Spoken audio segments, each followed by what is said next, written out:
కాళ్లలో నొప్పి, నరాల వాపు వంటి లక్షణాలతో బాధపడుతున్నారా? వెరికోస్ వెయిన్స్ లో అత్యాధునిక చికిత్స ఏవిస్ వాస్కులర్ సెంటర్. హలో అందరికి. హలో అందరికి.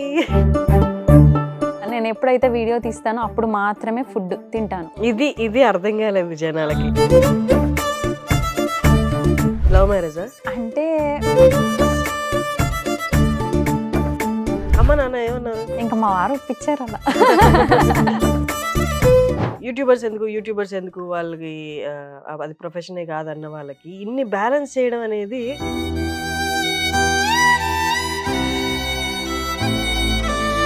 ఆ నెగిటివిటీని కూడా పక్కన పెట్టి పాజిటివ్గా రెస్పాండ్ అవ్వడం అనేది చాలా కష్టమైంది. అలాంటి సిచ్యువేషన్స్ ఉండి ఎప్పుడైనా నేను ఆపేద్దాం ఈ వర్క్ అని అనిపించిందా? నిజానికి యూట్యూబ్ వరకు నాకు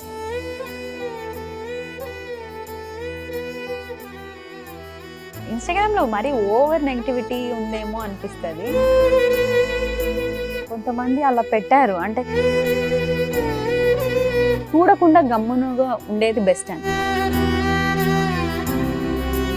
ఇంకా అది ఎక్కడైనా కామన్ అని ఒక రియలైజేషన్ ఫీల్ అయినా. మీరు పడుతున్న స్ట్రగుల్ కానీ బ్యాలెన్సింగ్ కానీ, ఆ బ్యాలెన్సింగ్కి I should say you are inspiration. అందరు చెప్తున్నట్టు కాకుండా ఇది ఒక ప్రొఫెషన్ కాదు అని కాకుండా యు ఆర్ ఇన్స్పిరేషన్. అన్ని బ్యాలెన్స్ చేయడం అనేది చాలా కష్టం. I know. Thank you. Okay అండి.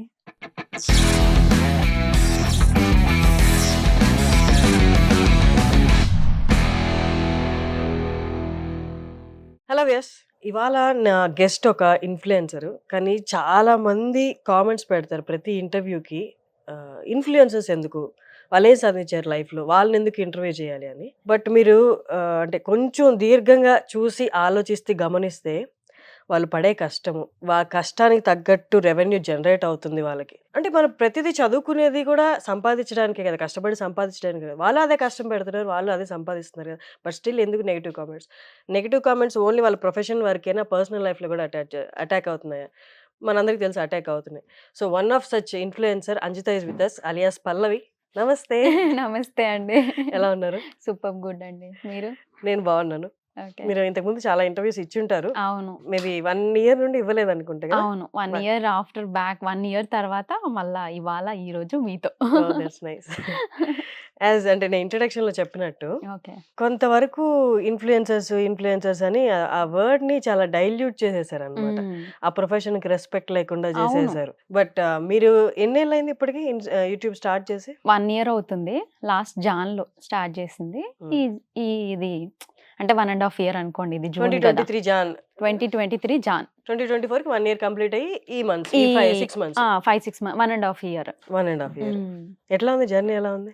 చాలా బాగుందండి. కొత్తగా చాలా, అంటే అనుకున్న దానికంటే రీచ్, రెస్పాన్స్, జనాల్లోకి ఎక్కువ పోవడం, వెంటనే అంత తొందరగా పోవడం వల్ల యాక్సెప్టెన్సీ కూడా లేదేమో అనిపించింది నాకు జనాల్లో. అంటే ఇంత తక్కువ టైంలో ఇంత వైరల్ అయిపోవడం. సో అట్లే కొంచెం నెగిటివిటీ అంటే ఇంకా అందరి దాంట్లో అది కామన్ అనేది నా ఫీలింగ్. ఇంకా సో అట్లా కూడా పెడతా ఉంటారు. అట్లే పాజిటివ్ కూడా ఉంది కదా. అంటే ఈ 1 year లో 8,43,000 సబ్స్క్రైబర్స్ వచ్చారు 1 year టైంలోనే.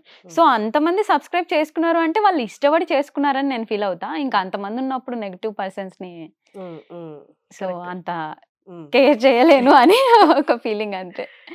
కానీ నేను ఇందాక చెప్పినట్టు ఇది స్పెసిఫిక్ ప్రొఫెషన్ అని చెప్పలేము. ఫర్ ఎగ్జాంపుల్ మనం డాక్టర్ అడ్రస్ చేసినట్టు, ఇంజనీర్ అడ్రస్ చేసినట్టు అందుకోసమే మేబీ ఇన్ఫ్లుయెన్సర్స్ కి అంత రెస్పెక్ట్ టక్కని రాదేమో. అవును, ఫాలో అవుతారు కానీ బట్ స్టిల్ వాళ్ళు కనపడితే రెస్పెక్ట్ ఇస్తారా, కామెంట్ సెషన్ లో రెస్పెక్ట్ ఇస్తారా అంటే ఉండదు. ఇది ఇబ్బందిగా అనిపించట్లేదు. దో మనకి మనీ పరంగా సాటిస్ఫాక్షన్ ఉన్నా, ఫేమ్ పరంగా సాటిస్ఫాక్షన్ ఉన్నా, ఒక ప్రొఫెషన్ గా అది నాకు సాటిస్ఫాక్షన్ ఇవ్వట్లేదు అన్న బాధ ఉందా? అంటే సీరియస్ గా ఇందులో వచ్చిన స్టార్టింగ్ లో అయితే నాకు ఉంటుండే. నేను ఎక్కడన్నా వెళ్ళినప్పుడు ఎవరన్నా గుర్తుపడితే, అరే అంటే మీరు యూట్యూబర్ అంజిత కదా అన్నప్పుడు ఫస్ట్ థింగ్ అది నాకే ఉంటుండే. అంటే నాకే నేను యూట్యూబర్ అని చెప్పుకోవడానికి అదొక డిఫరెంట్ ఫీలింగ్. ఎందుకంటే అమ్మ వాళ్ళ బ్యాక్గ్రౌండ్ కానీ, ఇటు హస్బెండ్ బ్యాక్గ్రౌండ్ కానీ అందరిది వెల్ ఎడ్యుకేటెడ్, మంచి ప్రొఫెషన్స్లో ఉన్న వాళ్ళే. సో నేనేంటనే వరకు వాళ్ళకి ఇంకా అంటే మా అత్తయ్య త్రూ వీళ్ళందరికీ ఒక సోషల్ మీడియా అనంగానే అదేదో తప్పు ఫీలింగ్ లో ఉండేవాళ్ళు ఇప్పుడు ఉన్నారు. ఇప్పుడు కూడానా? అంటే ఇప్పుడు ఇంకా నాది చూసాక మనీ జనరేట్ అవుతుంది కాబట్టి ఆ మనీని చూసి కామ్ అయ్యారు కానీ ఫస్ట్ లో అయితే వాళ్ళకు ఇష్టం లేదు.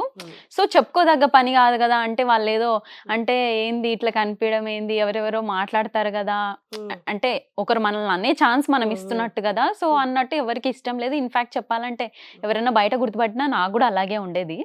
కానీ ఉండగా ఉండగా వాళ్ళు ఇంకా ఇష్టంగా అంటే అక్క నువ్వు అంటే మస్తు ఇష్టము ఇది అది అని అనడం. అంటే నేను పర్సనల్ లైఫ్ లో నన్ను ఎవరు అంతగా గుర్తుపట్టి అంత ఇష్టంగా అంత ట్రూగా మాట్లాడకుండా ఇట్లా యూట్యూబ్కి వచ్చాక బయట ఎక్కడన్నా కనిపిస్తే చాలా ఇష్టంగా అసలు నిన్ను కలవడం ఈరోజు నాకు ఒక చాలా హ్యాపీ ఉంది ఇవన్నీ చెప్పినప్పుడు ఓకే నిజంగా జనాలు ఇంతగా ఇష్టపడుతున్నారా అంతుందా అని మెల్లిమెల్లిగా ఒక ప్రౌడ్ ఫీలింగ్ రావడం స్టార్ట్ అయింది. కానీ మీరు అన్నట్టుగా అసలు ఒక యూట్యూబర్ అని చెప్పుకోవడానికి అంత అంటే మనం వేరే ప్రొఫెషన్స్ ని అని చెప్పుకున్నంత పేరైతే లేదు. అది ఎందుకు లేదనేది ఇన్ఫాక్ట్ నాకు కూడా తెలీదు. అంటే దీంట్లో కేటగిరీస్ ఉన్నాయి కదా యూట్యూబ్ లో. అవును. లైఫ్ స్టైల్ చేసే వాళ్ళు అవును. ఉన్నారు, కుకింగ్, మీ అవును. మీ దానికి వస్తే కుకింగ్. ఉమ్. కుకింగ్ చేస్తున్నప్పుడు మీరు తినే విధానం గానీ ఇది దీంట్లో నిజంగానే వాళ్ళు చూసి మీ దగ్గర నుంచి వంటలు నేర్చుకుంటారా, నేర్చుకొని ఇంప్లిమెంట్ చేస్తారా అనేది గ్యారంటీ ఉండదు. అవును. బట్ మీ వీడియోస్కి వచ్చేసరికి వాళ్ళు బాగా ఇష్టపడేది ఏంటి అంటే మీ తీరు, మీ మాటలు, అవును. మీ ఆహారపు అలవాట్లు, అవును. మీ Exact తినే గా. తీరు, ఇది అవును. మేబీ బాగా అట్రాక్ట్ చేసిందేమో అనిపించింది మిమ్మల్ని నేను అబ్జర్వ్ చేస్తున్నట్టు. అవును. జనాలు కలిసినప్పుడు కూడా అదే చెప్పారు. అదే చెప్తారు. అంటే కలిసినప్పుడు గూడా మీరు ఫస్ట్ వాళ్ళు చెప్పేదేందంటే, మా ఇంట్లో మా అక్కలాగా అనిపిస్తది. మా ఇంట్లో మా మనిషిలాగా అనిపిస్తది. అంటే మాట్లాడే తీరు అదంతా నేను జనరల్‌గా నా వరకు సబ్‌స్క్రైబర్స్ నన్ను ఇంతవరకు మీట్ అయిన వాళ్ళందరూ చెప్పిందేంటంటే, చాలా ఓన్ అయిపోతాం. అంటే ఇంట్లో మా అక్క ఏదో మాట్లాడుతుంది ఫోన్‌లో పెట్టుకున్నా గూడా మా వాళ్ళు అని ఒక ఫీలింగ్ వస్తది. అట్లా ఎక్కువ కనెక్ట్ అయినామని. పెద్ద నేనేం షెఫ్‌ని గాదు. అంత వంటకాలు చేసే అంత ఒక నార్మల్‌గా అంటే నేను లెర్నింగ్ స్టేజ్‌లో నేను నేర్చుకుంటూ ఒకటొకటి ప్రయోగమే. ఈవెన్ నా వంటకాలు వాళ్ళు ఇంప్లిమెంట్ చేస్తారనేది నాకు గూడా లేదు. కాకపోతే అది వాళ్ళు ఎంజాయ్ చేస్తున్నారు. అంటే కూర్చున్నా కాసేపు ఒక ఎంటర్‌టైన్ ఫీల్ అవుతున్నారు. చూసి ఎంజాయ్ చేస్తున్నారు. ఇంకా వాళ్ళు అదే ఆదరిస్తున్నప్పుడు అంతే. ఆ! మళ్ళీ ఒకరు ఇష్టపడుతున్నారంటే ఎందుకు ఇష్టపడుతున్నారో అడగలేం కదా. అడగలేం గదా! సో, అట్లా అన్నమాట. అంటే జనరల్‌గా వాళ్ళు నన్ను కలిసినప్పుడు అక్క నేను మా అక్కని చూసినట్టే అనిపిస్తుంది అనే మాటలైతే మోస్ట్‌లీ చాలా మంది చెప్పారు. సో, ఓన్ చేసుకుంటున్నారేమో అనిపించింది. కానీ ఇప్పటికి అర్థమైందా ఈ 1 ½ ఇయర్‌లో యూట్యూబ్ అల్గారిథం ఏంటి? అసలు నా వీడియో ఎందుకు వైరల్ అయింది? అవును. ఏం పెడితే వైరల్ అవుతాయి? ఎలా చేస్తే బావుంటది? అన్న అల్గారిథమ్స్ కానీ అవంతా అర్థమయ్యిందా మెథడ్? ఇప్పుడుకైతే కొంచెం సెటిల్డ్ అండి. అర్థమైంది. అంటే ఎక్కువగా ఫుడ్‌వి కొంచెం ఇంట్రెస్ట్ ఎక్కువ చూపిస్తున్నారు. ఇన్‌ఫాక్ట్ చెప్పాలంటే. నేను పెట్టడానికి రీజన్ గూడా అదే. జనాలు ఫుడ్‌ది పెట్టినప్పుడు ఏంటంటే కొంచెం ఎక్కువగా రీచ్ అది పోవడం కానీ, వ్యూస్ రావడం గానీ ఇదంతా ఎక్కువుంది. ఐదర్ తినేదైనా, కుకింగ్ చేసేదైనా. కుకింగ్ చేసేదైనా వీటిలతో కంపేర్ చేస్తే వేరేవి ఏది పెట్టినా అంత రీచ్ రావట్లే. సో, వేరేది అంత కష్టపడి చేయడానికి గూడా మనకి ఇంట్రెస్ట్ రావట్లే. అంటే ఇందులో వస్తున్నప్పుడు వాళ్ళకి నచ్చేదే గదా మనం చెయ్యాలి అనే ఒక ఫీలింగ్‌లో ఇంక ఇవే పెట్టడం జరుగుతుంది. సో, ఫుడ్‌కైతే కొంచెం బాగా రీచ్ ఉందనిపించింది. నా ఛానల్ వరకైతే. ఇప్పుడు అంటే ఏ ఎక్స్‌పెక్టేషన్స్ లేకుండా స్టార్ట్ చేసిన వర్క్ గదా ఇది. అవును. కొంచెం దూరం వెళ్ళాక వర్క్‌లో సాటిస్ఫాక్షన్ వచ్చిందిక్కడ. తర్వాత మనీ జనరేట్ అయింది. అవును. ఇప్పుడు రాను అదేమైనా ప్రెషర్ అయిందా? అమ్మో! ఇన్ని పెట్టాలి, ఇన్ని చేయాలి, నేను కంపల్సరీ వాళ్ళ ముందు ఇలా తినాలి, ఇంత తినాలి. ప్రెషర్ ఉందా అది? చాలా అండి. సీరియస్‌గా ఏంటంటే స్టార్టింగ్‌లో నేను ఓన్లీ స్టార్ట్ చేసింది కుకింగే. కుకింగ్ మాత్రమే చూపిస్తూ వచ్చాను. వితిన్ 1 మంత్‌లోనే నా వీడియోస్ అన్నీ వైరల్ అయిపోయినాయి. వైరల్ అయిపోయి సెకండ్ మంత్‌కే నాది మానిటైజేషన్‌కి వెళ్ళింది. ఇంకా ఆ ప్రాసెసింగ్ అనేది నాకు థర్డ్ మంత్‌కి మార్చ్ కల్లా నాకు ఇన్‌కమ్ జనరేట్ అయింది. మీకు అర్థమైందా అసలు ఎందుకు అది వైరల్ అయిందో? అన్ని మిలియన్ వ్యూస్ వచ్చాయి. అసలు నాకే అది ఫస్ట్ థింగ్ ఆ టైంలో షాకింగ్. అంటే సడెన్‌గా పెట్టిందేంది ఈ రేంజ్‌లో వెళ్ళిపోవడము. అంటే పెట్టిన 1 మంత్ ఏం లేదు. ఒక 20 డేస్ తర్వాత నుంచి లాస్ట్ అంటే ఓల్డ్ వీడియోస్ కూడా ఫుల్ వైరల్ అయిపోవడం. అది సడన్‌గా జరిగిపోయిందండి. ఆ టైంలో నేను అదొక హ్యాపీ ఎక్సైట్‌మెంట్ అదే ఫీల్‌లో ఉన్నా తప్ప అసలు ఇది ఎందుకు ఈ రేంజ్‌లో వెళ్ళిపోతున్నాయని కంటెంట్ చూసినప్పుడు నాకు కూడా నిల్లు. అంటే ఏముందని చెప్పి ఈ రేంజ్‌లో అని ఇంకా అవి ఆ టైంలో అది ఒక ఫ్లోలో వెళ్ళిపోయినాయి. వితిన్ 2 మంత్స్‌లో నేను ఇన్‌కమ్ తీసుకున్నా. ఇన్‌కమ్ తీసుకునేటప్పుడు ఒక హ్యాపీ ఓకే. నేను దీని నుంచి ఏం ఉట్టిగా చేయట్లేదు. మంచిగా డబ్బులు వస్తున్నాయిలే. కనీసం ఫ్యామిలీలో మా అత్తయ్య వాళ్ళు అంటే హస్బెండ్ అన్ని విధాలా నాకు సపోర్టివ్. సో, నేను ఆన్సర్ చేయాల్సింది వచ్చేసి మా అత్తయ్య వాళ్ళకి వీళ్ళకి. ఇన్‌కమ్ వస్తుంది అని చెప్పే దానికి నాకు ఒకటి ఉందిలే అని చెప్పడానికి ఇంకా నాకు అది ఓకే అయింది. ఇప్పుడు రాను రాను ఏమైపోతుందంటే మధ్యలో ఫుడ్ వీడియోస్ తినడం పెట్టాను. అదేది నార్మల్ గా నేను తినడం, ఇంట్లో తిన్నట్టే తినడం పెట్టా. అది ఇంకా ఎక్కువ అయిపోయింది వైరల్. జనాలకు అది ఎక్కువ నచ్చడం అయిపోయింది. అంటే వండిన దానికన్నా నేను తినేదే ఎక్కువ ఇష్టపడుతున్నారు అనమాట. ఒక దశ తర్వాత నేను స్టాప్ చేశాను తినడము. అంటే కంటిన్యూస్ గా అసలు జనాలు అనుకుంటారు నేను ఆ వీడియోలో చూసినంతగా రెగ్యులర్ గా తింటా అని. అంతగా తింటే ఎవరైనా 100 kgsకి వెళ్ళిపోవాల్సిందే. అసలు ఒక పూట నేను ఎప్పుడైతే వీడియో తీస్తానో అప్పుడు మాత్రమే ఫుడ్ తింటాను. మళ్ళా డేలో ఇంకెప్పుడు ఫుడ్ అనేది తీసుకోను. ఇది అర్థం కాలేదు జనాలకి. అంటే ఆ పూట తింటారు కానీ దానికి ముందు గానీ తర్వాత గానీ ఇంకా ఆ డేలో అసలు తినను. ఈవెన్ అట్లనే ఒక 2-3 రోజుల తర్వాత మనం పెట్టిందైనా సరే ఆ వీడియో తీసినప్పుడు ఆ రోజుకి ఆ ఒక్క పూట మాత్రమే నేను తినేది. సో అట్లా తింటా ఉండేదాన్ని. జనాలకి అది నచ్చడం మొదలైంది. ఆ తర్వాత ఏమైంది, నచ్చుతుంది కదా అని చెప్పి తినడం ఎక్కువ అయిపోయింది. అంటే ఎవ్రీడే తినడం. నేను కంటిన్యూస్ గా ఎవ్రీడే పర్టికులర్ గా తింటా అని కూడా నేను చెప్పలేను. అంటే కంట్రోలింగ్ ఎక్కువ. అప్పుడు ఇంకా ఎక్కువ కంట్రోలింగ్ గా ఉండేదాన్ని. ఆడియన్స్ కి అదే నచ్చుతుంది అని చెప్పి రెగ్యులర్ గా తినడం, అంటే రోజుకు 2 పూటలు తినడం, ఇట్లా తిని నేను వెయిట్ కూడా పుట్టాను అయ్యాను. అంటే ఒక 3 to 4 kgs వరకు. స్టార్టింగ్ నా యూట్యూబ్ వీడియోస్ కి ఇప్పుడు ప్రెసెంట్ నా వీడియోస్ లో కంపారిజన్ అర్థమైపోతుంది. ఇప్పుడు ఏంటి, నేను ఆపేద్దామన్నా కూడా ఆపలేని స్టేజ్. అంటే ప్రెజర్ ఎక్కువ అయిపోతుంది. ప్రతి వీడియోలో ఫుడ్ తినే వీడియోస్ పెట్టట్లేరక్క, పెట్టండి అని చెప్పి.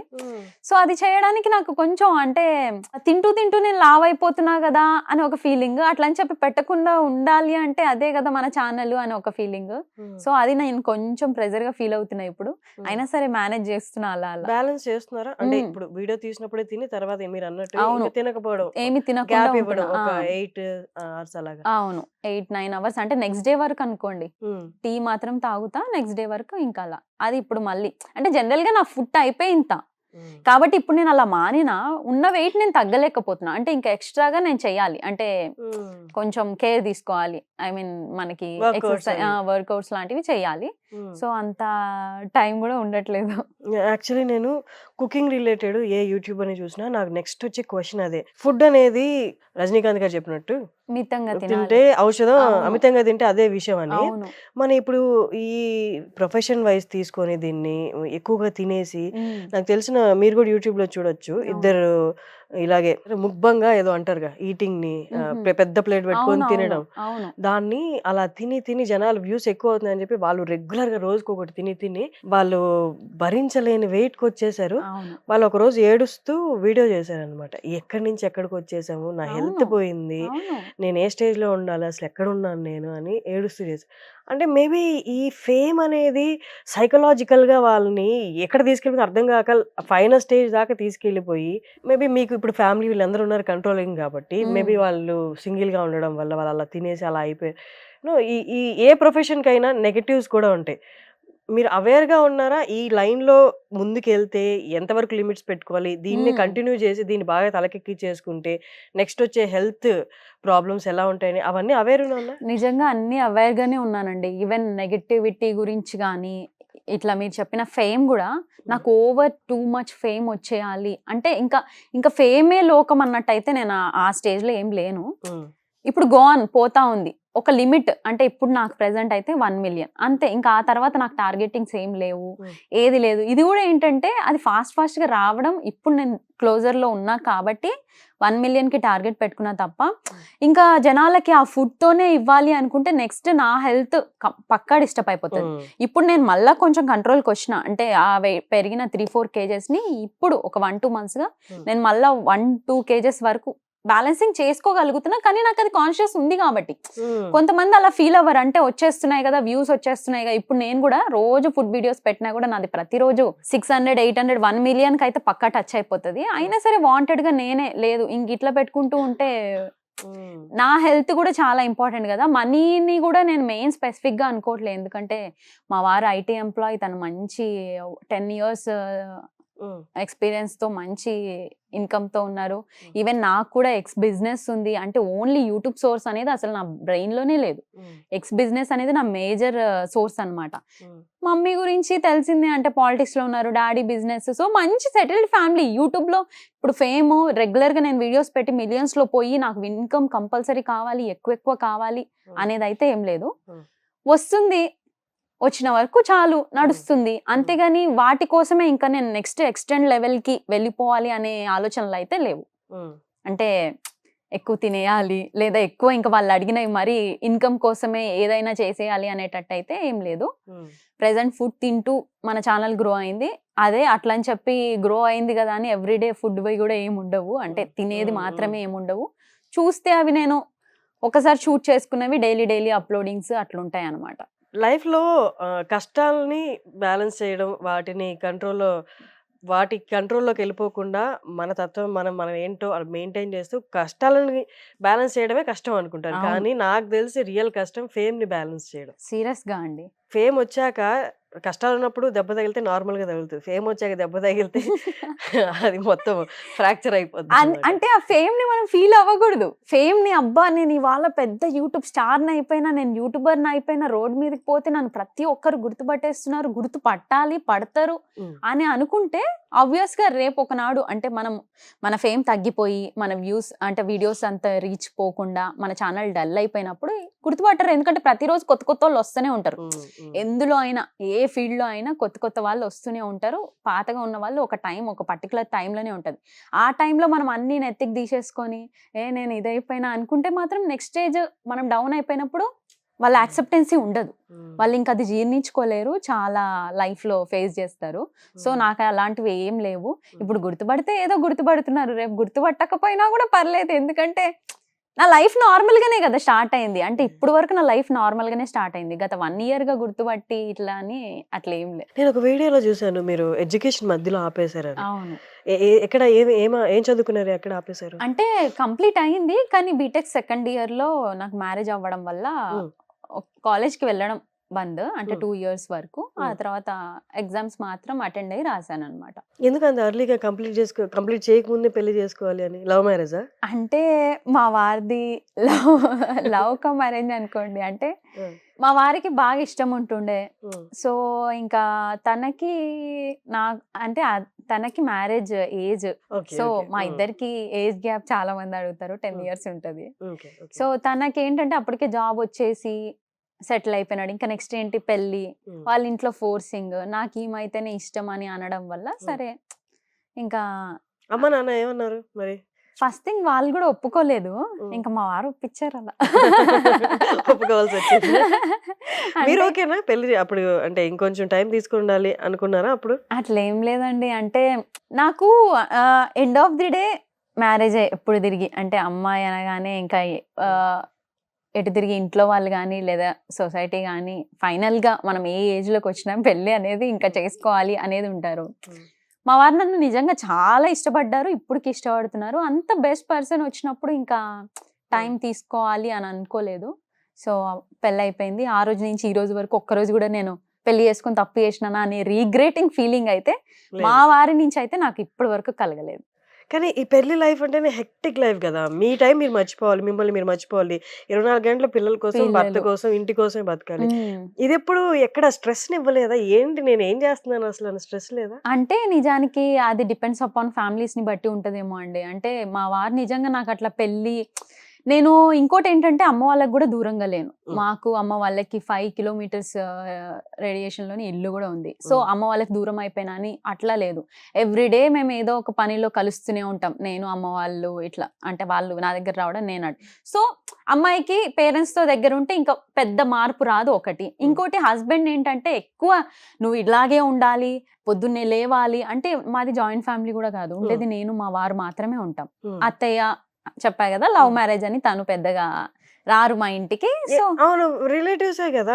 ఎందుకని అంటే ప్రాబ్లమ్? ఇది ఈయన ఇష్టంతో గదా చేసుకుంది. నీ ఇష్టం వాళ్ళకి వేరే వాళ్ళని చేయాలని ఉండేనా? వేరే వాళ్ళని చేయాలని ఉండే. ఈయన లేదు నేను ఎందుకోసం కట్నమా కోసం? ఆ! కట్నం కోసమా? క వాళ్ళ కట్నం కోసమా? ఎందుకని వేరే వాళ్ళని చేయాలి? మీరు ఎలాగో రిలేటివ్ గదా! ఎందుకు నచ్చలేదు అంటే మీరన్నారు? తనకి రిలేటివ్సే ఉండే. మా అత్తయ్యకి. వేరే ఓకే. ఓకే. రిలేటివ్‌నిచ్చి వాళ్ళ చేయాలి. సైడ్ వాళ్ళని. ఆ!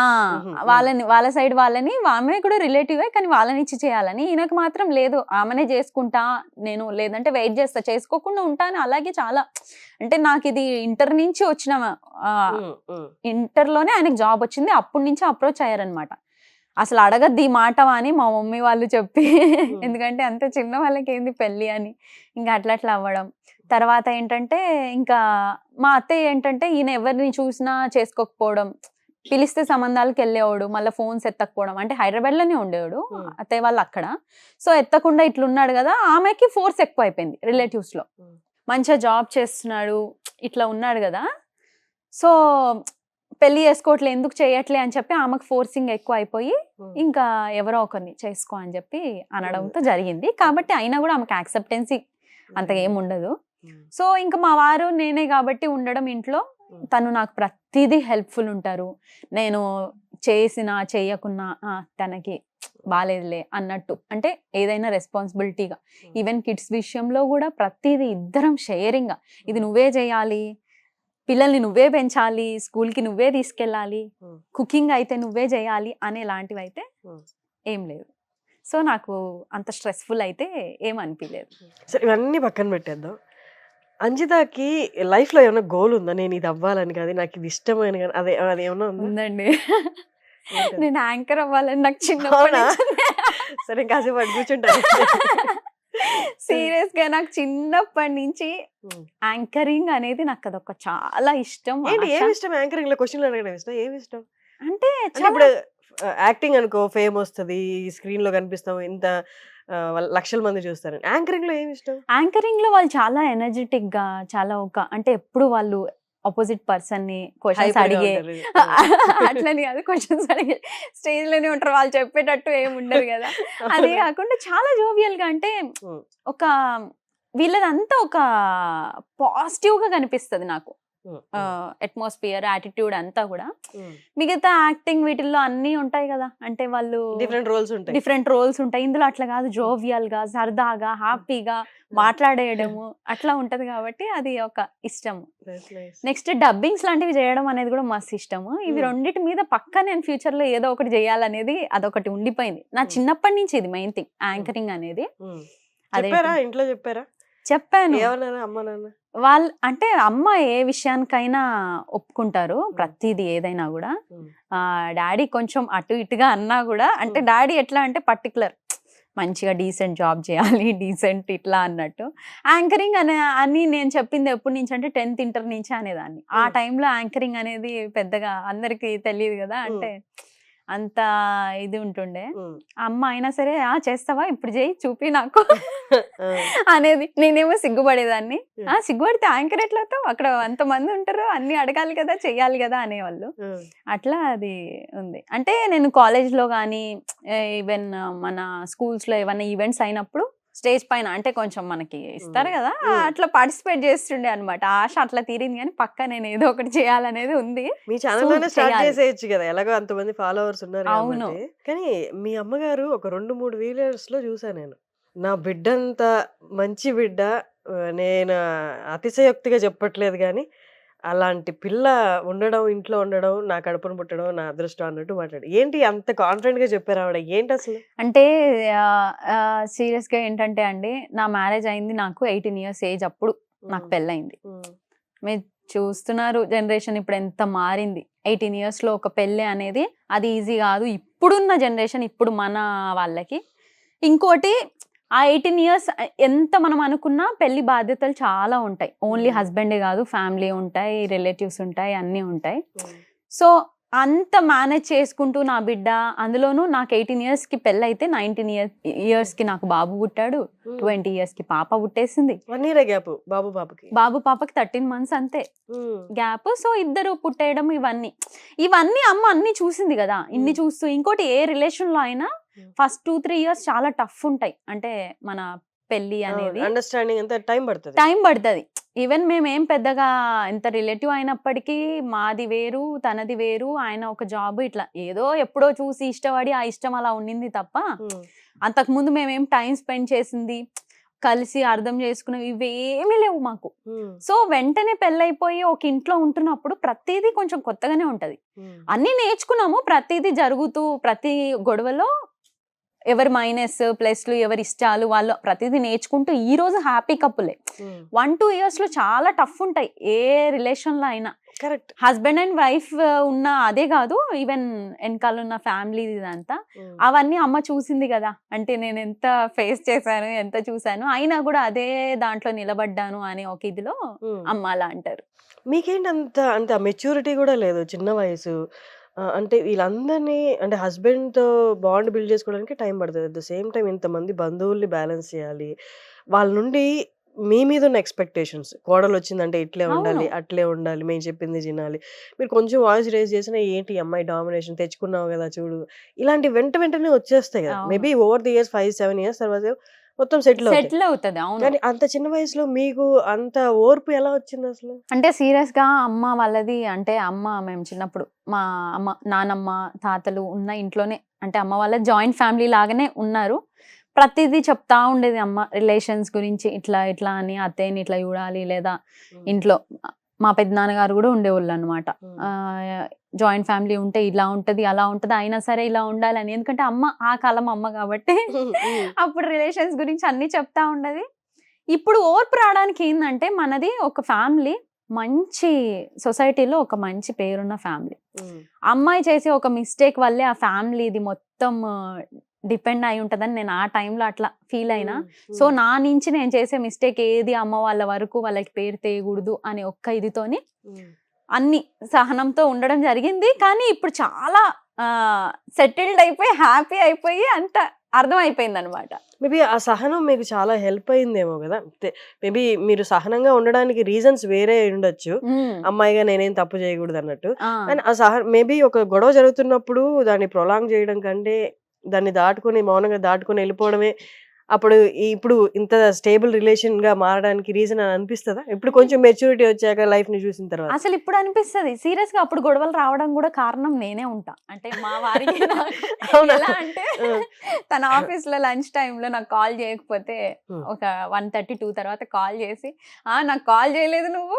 లంచ్ అయింది. అదే లంచ్ టైమ్ అయింది గదా! తినేటప్పుడు కాల్ చేయాలి గదా! సిల్లీగా హ్మ్. వాటికి గొడవ పడి మాట్లాడేదాన్ని కాదు. హ్మ్. అక్కడ అంటే నేను ఎగ్జాంపుల్ చెప్తున్నా. హ్మ్. అంత చిన్న నుంచి ఆ గొడవలు అట్లా అట్లా వస్తుండే అనమాట. హ్మ్. ఇప్పుడు నవ్వొస్తది. ఇంత సిల్లీ దానికి నేనసలు ఎంత అంటే మెచ్యూర్ లేని బ్రెయిన్ అప్పుడు నాకు. హ్మ్. ఇలా హ్మ్. చేసేదాన్నని. అట్లా గొడవలు ఉన్నా నా పార్ట్నర్ గూడా నన్ను అలాగే ప్రతిదానికి చిన్న అర్థం పిల్ల గదా! చేసుకున్నారు. అర్థం చేసుకున్నారు. ఈవెన్ రిలేటివ్స్‌లో ఇష్యూస్ వచ్చినా హ్మ్. ఎందులో నేను నిల్చొని మాట్లాడలేదు. హ్మ్. ప్రతిదానికి మా వారే స్టాండ్ తీసుకొని హ్మ్. తననెందుకు అంటున్నారు? ఏదున్నా నాతో మాట్లాడండి, నాతో చేయండి అని. హ్మ్. మెయిన్ థింగ్ అదే చెప్తున్నా గదా! ఇక్కడి వరకు రాడానికి తను గూడా ఒక ఓ మెయిన్. ఓర్పుగా ఉండడానికి తను గూడా ఒక మెయిన్ కారణం. హ్మ్.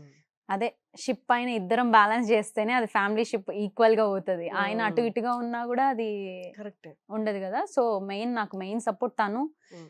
ఇంకా అమ్మ వాళ్ళైతే ఇంక పక్కా. హ్మ్. ఎందుకంటే కూతురు మీద అస్సలు ఒక మాట గూడా పడనియ్యరు. హ్మ్. ఎవరన్నా ఏమన్నా. సో, వాళ్ళు ఉన్నారు గాబట్టి ఎవరు నా వరకు మరీ నన్ను బ్లేమ్ జేసే అంత గొడవలు లాంటివైతే రాలేదు. హ్మ్. ఇప్పుడు వరకైతే. మీ అమ్మగారిని చూస్తేనేమో ఆవిడ స్ట్రాంగ్ ఐరన్ లేడీలా ఉంటారు. ఆ మాట్లాడే విధానం గాని, మేబీ చిన్న వీడియోస్‌లో అయినా అవును. ఒక అవగాహన వచ్చేస్తుంది. ఈవిడ అవును. లైఫ్‌ని ఎలా డీల్ చేయాలో తెలుసు. చాలా స్ట్రాంగ్‌గా డీల్ చేస్తారు. వేరస్ మీ వీడియోలు చూస్తే మీ లైఫ్ డీలింగ్ వేరు. మీరు అవును. సాఫ్ట్‌గా, సాఫ్ట్ నేచర్‌లో సున్నితంగా ఎట్లా అసలు సింక్ అవ్వదు ఆవిడకి గదా! ఆ! ఆవిడకి మీకు అసలు సింక్ అనేది ఉండదు. ఎట్లా? అది అమ్మని చిన్నప్పటి నుంచి చూసి పెరిగుంటారు కదా! బట్ అవును. స్టిల్ మీరు అంత సోబర్‌గా ఉండడం ఎలాగా? అంటే జనరల్‌గా అందరికి అట్లా కనిపిస్తా నేనంతే. అంత ఆ! అంతవరకు వస్తే నేనింకా వైల్డ్‌గా అంటే ఇంకా చాలా ఇదిగా ఎక్కడ వదిలిపెట్టను మనుషుల్ని. హ్మ్. నా వరకు అంత అనవసరంగా నా దగ్గరకొచ్చిన వాళ్ళని నేను హ్మ్. ఎప్పుడు వదలను. హ్మ్. ఇంకదంతే. కాకపోతే నా నేచర్ కొంచెం ఓపికగా ఉంటా. హ్మ్. ఓపిక ఉన్నంత వరకు ఉంటా. ఆ తర్వాత డిస్టర్బ్ చేయొద్దు అనేది నా ఫీలింగ్. హ్మ్. అమ్మ అలా గాదు. హ్మ్. ఫస్ట్ నుంచి అమ్మ ఫుల్ స్ట్రాంగ్. ఏ చిన్న విషయంలో అంటే అమ్మ గూడా ఎలా ఉంటారంటే అమ్మని ఏదన్నా గూడా హ్మ్. ఒప్పుకుంటారు. హ్మ్. నా వరకు, తమ్ముడు వరకు వస్తేనే అంటే మా ఇద్దరి వరకు వస్తేనే చాలా వైల్డ్‌గా చాలా సీరియస్ అయిపోతారు. సో, హ్మ్. వీడియోస్ అంటారా? ఇంక మీరన్నదేంటంటే మా వరకు వచ్చుంటారు కాబట్టి వాటిల్లో అలా మాట్లాడుంటారు. హ్మ్. మామూలుగా అయితే అమ్మని ఏమన్నా కూడా కొంచెం అమ్మ కూడా ఓపిక్ గా చూస్తూ ఉంటారు. ఇప్పుడు అలవాటు అయిపోయిందా నెగిటివిటీ కూడా? అలవాటు అయిపోయిందండి. అంటే అంత నెగటివ్ అనేది ఏముండదు. అట్లా తింటావా, ఇంత తింటావా, అది తింటావా అని ఈ విధంగా అంటారు. ఇంకా అది ఎక్కడైనా కామన్ అని ఒక రియలైజేషన్ ఫీల్ అయినా. ఎందుకంటే ఇప్పుడు ఇక్కడ కూర్చున్న వాళ్ళం పక్కన కూడా మాట్లాడే రోజులు ఉన్నాయి. ఇప్పుడు పక్కనే సైగలు చేసుకుంటూ చూసినావా, ఆమె చూసినావా, ఎట్లా చూసినావా అని. ఇంకా సోషల్ మీడియాలో ముఖాలు ఏది కనపడదు కాబట్టి ఎవరు ఎంత వాగాలనుకుంటారో అంత వాగేస్తారని నేను ఫీల్ అవుతా. ఇప్పుడు ఇదే రోడ్లో వెళ్తే ఏమైనా జర్నీ ప్లాన్ చేసుకున్నారు? ఎక్కడ దాకా వెళ్ళాలి, ఎంత దూరం వెళ్ళాలి, ఎప్పుడు ఏం చేయాలి? ఈ యూట్యూబ్నే చాలా మంది కుకింగ్ వీడియోస్ చేసిన వాళ్ళు ఒక పాయింట్ తర్వాత దాన్ని వాళ్ళు కన్వర్ట్ చేసుకుంటున్నారు. దాని ప్రొఫెషన్ ఎలా అంటే ఈ ఫాలోయింగ్ అంతా వాళ్ళు ఒక రెస్టారెంట్ పెట్టో ఏదో ఒక దాని రిలేటెడ్ దాని ఎక్స్టెన్షన్ అని చెప్పొచ్చు, అలా కన్వర్ట్ చేసుకుంటారు. మీకేమైనా ప్లాన్స్ ఉన్నాయా? అంటే ఉంది, తెలిసిందే. జనరల్ గా నాకు బిజినెస్ ఉండేది తెలిసిందే. ఇప్పుడు వరకు అయితే అదేం తీసుకురాలేదు. ఫ్యూచర్ లో తీసుకొని రావాలి అన్న థాట్ అయితే ఉంది. నెక్స్ట్ ఫార్మ్ ల్యాండ్ ఉంది. సో అక్కడ రిసార్ట్లు కానీ నెక్స్ట్ ఇట్లా ఆర్గానిక్ వి అంటే మనం చేసినప్పుడు చూద్దాం అన్నట్టు అట్లా అయితే ఉంది. అంటే మనకి ఇంత ఫేమ్ ఉంది కదా, మన వాళ్ళు ఉన్నారు కదా, ఏ చేసినా ఒక సపోర్ట్ అయితే ఉంటది అనేది ఒకటి ఉంది. ఇన్ కేస్ అట్లా లేకున్నా పర్లేదు కానీ ఇప్పుడైతే అట్లా ఫీల్ అవుతున్నాం, చేద్దాము ఫర్దర్ గా చూద్దాము అని. వీడియో పెట్టారు ఇంత రావాలని ఎక్స్పెక్ట్ చేశారు, అంటే 1 month అయితే వచ్చినాయండి, 5 to 6 అట్లా. ఇంకా ఎవ్రీ మంత్ అయితే 3 నుంచి 5 వరకు అట్లా ఒక్కొక్క మంత్ ఒక్కొక్క ఇన్కమ్ తో అట్లా వస్తాయి.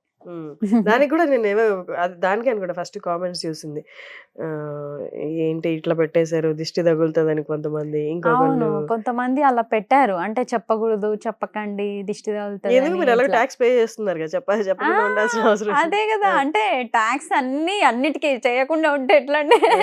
సో అన్నిటికీ అదైతే ఉంది. కానీ మెయిన్ ఏంటంటే చాలా మంది యూట్యూబ్ లో డబ్బులు రావు ఇట్లా ఇట్లా అనుకుంటా ఉంటారు కదా. చెయ్యాలి అని అనుకునే వాళ్ళు చెయ్యొచ్చు, స్టార్ట్ చెయ్యొచ్చు అని ఒకటి. ఇంకోటి నేను చాలా మంది అనుకుంటారు కదా, పని పాడు లేకుండా యూట్యూబ్ లో వీడియోస్ తీస్తుందా అని అనుకునే వాళ్ళకి అది ఒక సమాధానం అన్నట్టు కూడా పెట్టా అనమాట. అంటే నేనేమి ఊరికే చేయట్లేదు, ఇన్కమ్ కూడా వస్తుంది, సో దాని వల్ల కూడా చేస్తా అని. అండ్ మీరు అంటే అన్ని వీడియోస్ లో ఒక్క మాట మాత్రం బాగా అందరికి గట్టిగా చెప్పారు, ఏంటి అంటే భూమి మీద ఇన్వెస్ట్ చేయండి అని. అవును, అది అంటే చాలా పెద్ద అంటే ఫ్యూచర్ ని డిసైడ్ చేసారు. చాలా మందికి అర్థమై ఉంటది దేని మీద స్టేబుల్ మనకి ఎప్పటికైనా స్టేబుల్ సోర్స్ అవుతుంది మనకి అని.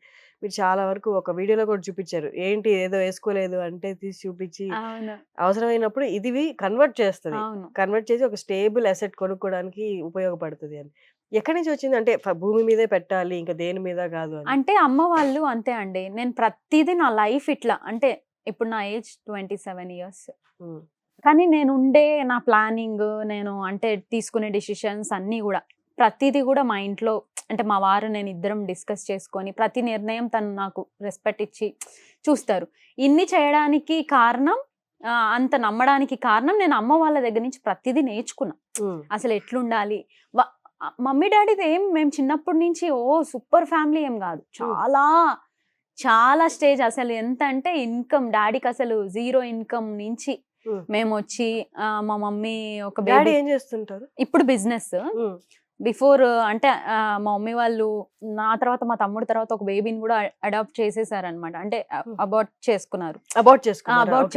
ఎందుకంటే పెట్టలేము, మనము ఫుడ్ కూడా పెట్టలేము, అలాంటి స్టేజ్ లో ఉన్నామని. అంటే అక్కడి నుంచి ఈ రోజు మేము ఇంత మంచి అసలు సెటిల్డ్ ఉన్నామంటే కారణం ప్రతిది ఇన్వెస్ట్మెంట్, ప్రతి స్టెప్ రాంగ్ గా తీసుకోకూడదు.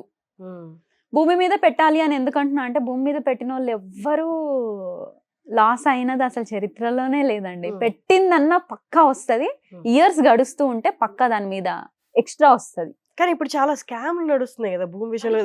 మీరు ఎలా చూసుకుంటారు ఇది జెన్యూన్ ల్యాండ్ అని? మీరు తీసుకున్నది ఏ ఏరియాలో? మేము తీసుకున్నాం, అమ్మ ఇప్పుడు వర్క్ చేస్తున్నారు కదా, అది ఏరియాలో ఎల్బీ నగర్. సో అక్కడే తీసుకుంటాము, ఎందుకంటే అక్కడ మన వాళ్ళు అందరూ ఉన్నారు కదా, అమ్మ ఉన్నారు పార్టీలో. సో అన్ని మనకి ఏదైనా జెన్యూన్ ఉంటది, ఎందుకంటే మేము అట్లా చూసే తీసుకోవాలి. ఇంకోటి ఎవరైనా కూడా ఎవరు ఎక్కడ ఉంటారో అక్కడ తీసుకోవడం మంచిది అనేది నా ఫీలింగ్. మీరు అష్యూర్ ఎలా చేసుకున్నారు? ఈ ల్యాండ్ దీని మీద ఎలాంటి అలిగేషన్స్ లేవు. ఈ ల్యాండ్ జెన్యూన్ ల్యాండ్ మనం జెన్యూన్ సోర్స్ నుంచే వస్తుంది మనకని మీరు ఎలా? అంటే మేము ఫస్ట్ అక్కడ వెళ్ళి చూసాక తర్వాత పేపర్స్ డాక్యుమెంట్స్ అన్ని తీసుకొని మళ్ళీ లాయర్ని కంపల్సరీ కన్సల్ట్ అవ్వాలండి ఎవరు తీసుకున్నా సరే.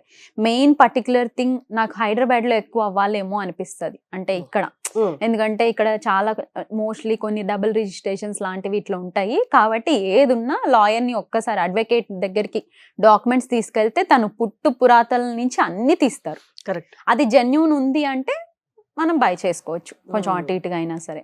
ఇంకోటి మనం ఎక్కడుంటాం అక్కడ తీసుకునేది ఇంకా మంచిది. అంటే ఇప్పుడు కొంతమంది ఇప్పుడు రాయలసీమ ఉంది, సడన్ గా అక్కడ ఉన్న వాళ్ళు ఇక్కడ తెలంగాణలో మనకి రేట్లు పెరుగుతున్నాయి కదా మనం ఇక్కడ తీసేసుకుందామని అక్కడి నుంచే ఇక్కడ కొనడం లాంటివి ఏంటంటే వాళ్ళు చూడరు, ఏంటనేది తెలీదు, జెన్యూన్ తెలీదు. కాబట్టి కొంచెం చూసుకొని ఎవరెక్కడ ఉంటారో వాళ్ళ సర్కిల్ని బట్టి చూసుకొని కొనుక్కోవడం చాలా మంచిది. కానీ అంజిత గారు పిల్లల్ని బ్యాలెన్స్ చేస్తూ పిల్లలతోనే అదేదో సామెత కూడా ఉంటుంది కదా, ఒక పిల్లాన్ని చూసుకోవడానికి ఒక ఊరు కూడా సరిపోదు అని. వాడికున్న ఎనర్జీ, వాడి టైమింగ్స్, వాడు ఎప్పుడు లేస్తే ఇద్దరు పిల్లల్ని చూసుకుంటూ మీ బిజినెస్ ఏదో చూసుకుంటూ at the same time YouTube చేస్తూ యూట్యూబర్స్ ఎందుకు వాళ్ళకి అది ప్రొఫెషనే కాదన్న వాళ్ళకి ఇన్ని బ్యాలెన్స్ చేయడం అనేది నార్మల్ ప్రొఫెషన్ లో కూడా చేయము అంత. ఇన్ని బ్యాలెన్స్ చేస్తూ మళ్ళీ ఆ నెగిటివిటీని కూడా పక్కన పెట్టి పాజిటివ్ గా రెస్పాండ్ అవ్వడం అనేది చాలా కష్టమైంది. మేబీ మీరు అది నెగిటివిటీ దగ్గరికి తీసుకొని కూడా బాధపడిన రోజులైతే ఉండే ఎవరితో షేర్ చేసుకోకపోయినా. అలాంటి సిచ్యువేషన్స్ ఉండి ఎప్పుడైనా నేను ఆపేద్దాం ఈ వర్క్ అని అనిపించిందా? ఎందుకు ఇంత నాకు స్ట్రెస్, బానే ఉంది కదా అంతా అని ఏమన్నా అనిపించింది ఎప్పుడైనా? అంటే నిజానికి యూట్యూబ్ వరకు నాకు మరీ మానేయాలి అన్నంత నెగిటివిటీ రాలేదు, కానీ ఇన్స్టాగ్రామ్లో కొంచెం అనిపిస్తుంటది. ఇన్స్టాగ్రామ్ లో మరీ ఓవర్ నెగిటివిటీ ఉందేమో అనిపిస్తుంది. అందుకే అసలు కామెంట్ బాక్స్ లో ఓపెన్ చేయ నేను. అందుకే వాటికి ఏ రిప్లైస్ ఏది ఉండదు. ఎందుకంటే చూసి మనం హార్ట్ కి తీసుకునే దానికంటే చూడకుండా గమ్మునుగా ఉండేది బెస్ట్ అని. ఇంకొకటి అదే మీరు స్టార్టింగ్ లో అన్నారు కదండి, ఇన్ఫ్లుయెన్సర్స్ ని ఎందుకు ఇంటర్వ్యూలు చేయడం ఇదంతా అని. ఇన్ఫ్లుయెన్సర్స్ అవుతున్నారు అంటే అది నిజంగా వాళ్ళు ఎన్ని స్ట్రగుల్స్ ఫేస్ చేసి ఇంట్లో వాళ్ళతో అనిపించుకొని అని చెప్పి ఒక స్టేజ్ లో నిలబడి బయట ఇంతమంది యూట్యూబర్ అని చెప్పి అంత చీప్ గా చూస్తున్నా వాళ్ళు అందులో కూడా సర్వైవ్ అయ్యి ఈ స్టేజ్ కి వస్తున్నారంటే నిజంగానే వాళ్ళు గ్రేట్ అనేది నా ఫీలింగ్. సో దానివల్ల వాళ్ళది కనుక్కొని చెప్పొచ్చు. అంటే వాళ్ళు ఏదో ఇది అని కాదు, ప్రతి దాంట్లో ఎట్లయితే స్ట్రగుల్ ఉండి వాళ్ళు చెప్తున్నారో సో వాళ్ళది కనుక్కొని చెప్పొచ్చు. అంటే మీరు కూడా చెయ్యొచ్చు, ఇలా నెగిటివిటీ వస్తుందని చెప్పి ఆపేయాల్సిన అవసరం లేదు, ఇలాంటివి మనము ఇన్స్పైరింగ్ చెయ్యొచ్చు వీడియోస్ తీసుకొని. మీ ఫేవరెట్ యూట్యూబర్ ఎవరు? అంటే మీ స్ట్రీమ్ లైన్ లో లేకపోతే నార్మల్ గా అయినా ఏ యూట్యూబర్ గానీ ఇన్ఫ్లుయెన్సర్ గానీ మీరు బాగా ఫాలో అయ్యి వీళ్ళు నాకు మంచి ఇన్స్పిరేషనల్ గా అనిపిస్తారు అనిపించింది? అంటే నాకు ఇష్టమైన వాళ్ళు వచ్చేసి అన్బీటబుల్ అని నెల్లూరు వాళ్ళు వీడియోస్ చేస్తారండి. Unbeatable A kind of videos? ఇది కాన్సెప్ట్ వీడియోస్ చేస్తారు వాళ్ళు, చాలా బాగుంటాయి వాళ్ళవైతే. యాక్టింగ్ టైప్ లో అంటే నేచురల్ యాక్టింగే, స్క్రిప్ట్లు లాగా వేసుకొని చేస్తారు. అది నాకు బాగా ఇష్టం వాళ్ళది. వాళ్ళవైతే బాగా. మీ స్ట్రీమ్ లో ఉన్నారు కుకింగ్ స్ట్రీమ్ లో ఉన్న వాళ్ళు? వాళ్ళదైతే తెలుగు ఫుడీ అని ఉంటారు, తనది బాగా చూస్తారు. వాళ్ళు ఎక్కడ? వాళ్ళది అంతే అటే Rayalaseema side, Nellore side cook చేస్తూ ఉంటారు. విస్మయ్ ఫుడ్స్ కూడా బాగుంటాయి. సో కనిపించరు కానీ ఆ గొంతే మ్యాజిక్ అసలు. తనవి మాత్రం అసలు ఆ లైనే సూపర్. ఇది నేను రాక ముందు నుంచి, అంటే అసలు యూట్యూబ్ లో ఏ టచ్ లేకుండా మామూలుగా వీడియోస్ మాత్రమే చూస్తాం అన్నప్పటి నుంచి తెలుగు ఫుడ్ ఇది మన విస్మయ్ ఫుడ్స్ మాత్రం చూసి అసలు మోస్ట్లీ అందరు రెసిపీస్ అట్లే నేర్చుకుంటారేమో. నేను కూడా తన నుంచే వండడం అది ఏదో ఇట్లా. అది వన్ డే నేను వస్తాను. మీ ఒట్టి తుణుకలు నాకు తినాలనిపిస్తుంది. పక్కా ఈసారి చేసినప్పుడు పక్కా మిమ్మల్ని. Nice talking to Anjitha. As I said మీరు పడుతున్న స్ట్రగుల్ కానీ బ్యాలెన్సింగ్ కానీ, ఆ బ్యాలెన్సింగ్ కి I should say you are inspiration. అందరు చెప్తున్నట్టు కాకుండా ఇది ఒక ప్రొఫెషన్ కాదు అని కాకుండా యు ఆర్ ఇన్స్పిరేషన్. అన్ని బ్యాలెన్స్ చేయడం అనేది చాలా కష్టం. I know you are a true inspiration and thank you for coming, thank you for giving your time. అదే అట్లేం లేదండి, అసలు మీరు చేయడం అంటే ఇంతవరకు అసలు ఇన్ని డేస్ మిమ్మల్ని చేసి చాలా హ్యాపీ, నాకే happy. That's nice. Nice. Thank you. Okay అండి.